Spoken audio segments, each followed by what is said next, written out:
વખાણ દિવસ સુધારે અને ઠપકો જીવન સુધારે. ભૂખ માણસને ભાન ભૂલાવે છે અને પૈસો માણસને માણસાઈ ભૂલાવે છે. સંતોષપૂર્વક જિંદગી જીવવા માટે એક સત્ય કાયમ માટે સ્વીકારી લો, બધું બધાને નથી મળતું.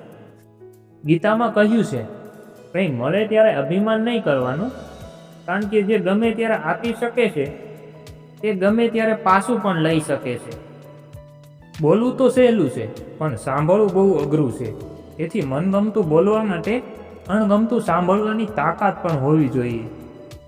માણસ ગમે તેટલા મંદિરો કે ગમે તેટલા તીર્થ સ્થાનોમાં જાય, પણ જો પોતાના ભાવ અને સ્વભાવને સુધારી ન શકતો હોય તો તે તળાવે જઈને પણ તરસ્યો રહેવાનો. ગૂગલ તમને આખી દુનિયાનો રસ્તો બતાવી શકે છે સાહેબ, પણ માણસ બનવાનો રસ્તો તો કેવળ ધર્મ, શિક્ષણ અને સંસ્કાર જ બતાવી શકે છે.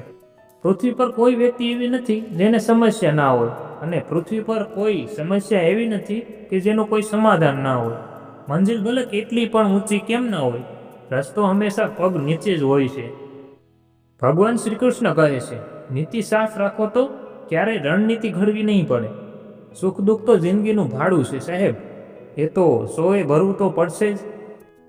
ખુશી શેર કરો તો વધે છે, પરંતુ અત્યારે એવું છે કે ખુશી શેર કરો તો 2-4 દુશ્મન વધે છે સાહેબ, અને જો દુઃખ શેર કરો તો અત્યારના સમયમાં 2-4 સગા ઓછા થઈ જાય છે. સરળ વ્યક્તિ સાથે કરવામાં આવેલું કપટ તમારી બરબાદીના બધા દ્વાર ખોલી નાખે છે. પછી તમે ભલે ને શતરંજના ગમે તેટલા મોટા ખેલાડી કેમ ના હોવ. એવું ના વિચારો કે ઈશ્વર તમારી સાથે છે કે નહીં, પણ એવું વિચારો કે તમે ઈશ્વરની સાથે છો કે નહીં, કારણ કે ઈશ્વર હંમેશા સત્યની સાથે હોય છે. આ દુનિયામાં સૌથી મોટું સુખ એટલે આપણો આત્મસંતોષ છે. એટલે જ કહેવાય છે કે સંતોષી નર સદા સુખી. આ દુનિયામાં માણસનો સૌથી મોટો દુશ્મન એનો ક્રોધ હોય છે, કારણ કે ક્રોધની અગ્નિ માણસના જીવનને બાળી નાખે છે. ક્રોધી માણસો જીવનમાં ક્યારેય પણ સુખી થતા નથી. વાત છે 3 મિત્રોની, ધન, પ્રેમ અને વિશ્વાસ. ત્રણેયને એકવાર અલગ થવાનું થયું. એકબીજાને પૂછ્યું, ફરી ક્યાં મળશું? ધને કહ્યું, હું અમીર લોકોની તિજોરીમાં મળીશ. તો પ્રેમે કહ્યું, હું મંદિરો અને માણસોના દિલમાં મળીશ. વિશ્વાસને પૂછ્યું, તું ક્યાં મળીશ? એને જવાબ આપ્યો, હું એકવાર ચાલ્યો ગયો પછી પાછો આવતો નથી.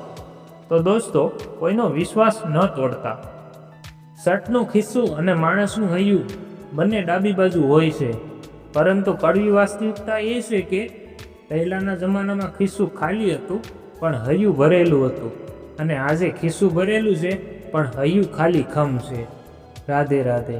મારા વાંચેલા વાક્યો તમને ગમ્યા હોય તો અમારી ચેનલને સપોર્ટ કરજો. ધન્યવાદ.